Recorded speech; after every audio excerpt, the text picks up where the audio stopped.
This is a start on looking at American energy dominance and looking at our offshore assets and beginning of a dialogue of when, how, where, and how fast those offshore assets should be or could be developed.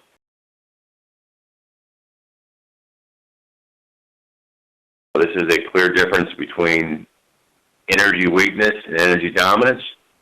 And under President Trump, we're going to have the strongest energy policy and become the strongest energy superpower. We certainly have the assets to do that.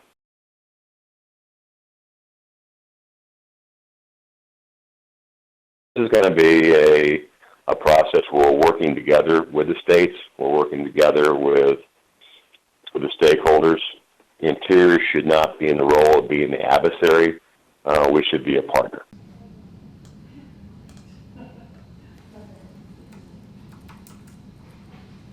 Well, offshore drilling is inherently dirty. It's inevitable that there will be an oil spill, such as was the case off the coast of Santa Barbara in 2015, where 100,000 gallons of oil spilled into the ocean, killing fish, marine mammals, and other wildlife.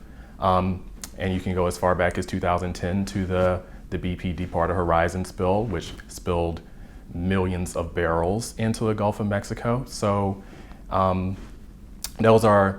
it's inevitable that similar things will happen with this, and it will be even worse because the Trump administration has been working very hard to roll back drilling safety standards that were put in place after the Deepwater Horizon accident. And finally, with the drilling, that's promoting a continued reliance on fossil fuels.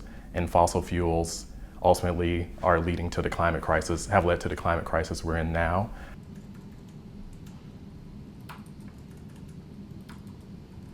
We already have efforts on the ground to oppose it here in the state of California. There have already at the city level been resolutions put forth to reject offshore leasing, and we plan to have a strong presence in February in Sacramento at the hearing around this issue.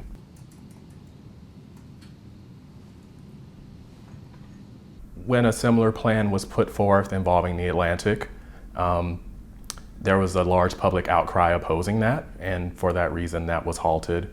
Unfortunately, now the Atlantic is back on the table along with the Pacific and the Arctic and off of Alaska and the Gulf. But we feel that with the similar public response, we can get similar results.